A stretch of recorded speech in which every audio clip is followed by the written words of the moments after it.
Hi everyone, it's Lisa. Thank you for joining me today. In today's video, I will be making this card, and this card uses the Wedding Ring Slimline panel die and the Funky Bold Anniversary word die from the Stamps of Life. So I am going to be starting out with this panel die. This is the large background die. Now I'm not sure at the time of filming if it actually comes with the large rectangle die to cut the die out.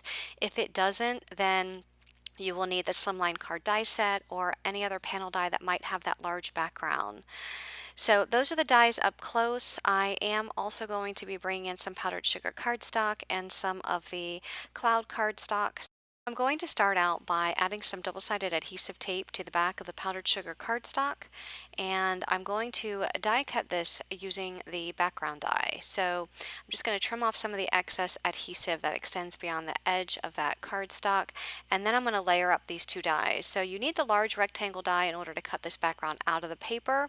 If you don't use that large rectangle die, it's just going to cut the background into the cardstock, and you actually want to cut it out so that you can put it on your Slimline card base.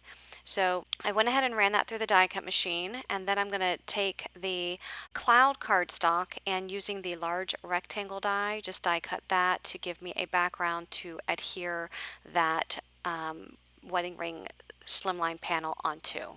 I'm actually going to be bringing in the Hummingbird stamps. These were from the Stamps of Life Hummingbird Class kit, which sold out, and then they brought them back in March, and then they sold out again rather quickly. So some of you might have these stamps, and if you don't have these stamps and you want to replicate this card, if you have any other bird stamps, you can use those. You can even use flowers on this card. You can pretty much use any type of animal on this card to substitute your birds. So unfortunately, I'm sorry that they sold out. When I was actually making this card, I knew that they were going to be coming back in stock, but didn't realize that they were going to sell out so quickly. So I went ahead and colored them up with my Copic markers. I did stamp these onto my Spectrum Noir Ultra Smooth cardstock with my Memento Tuxedo Black ink, and the yellows that I'm using are the Y11, which is my lightest color, Y13, Y15, and Y17 as my darkest color. So you can just see how I'm coloring those up. I do color the two hummingbirds, and then I'm also going to stamp out the flowers that are part of this set as well. And I'll be coloring those up here shortly. So here are the two flowers that I'm going to be using. I stamped those out, and the pink color that I'm using here is the R20, R21, and R22. So just coloring up those petals.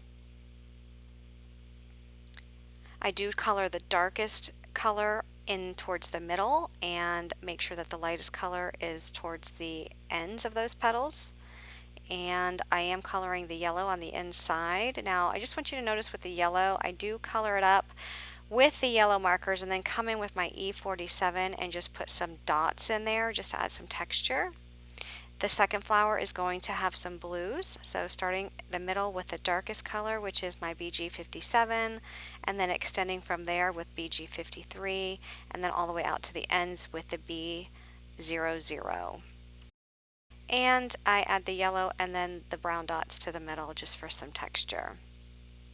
So I did die cut the word happy anniversary, and I die cut the back side, the shadow, out of black, and then I used the cloud cardstock for the words, and here I'm just gluing everything down to my card.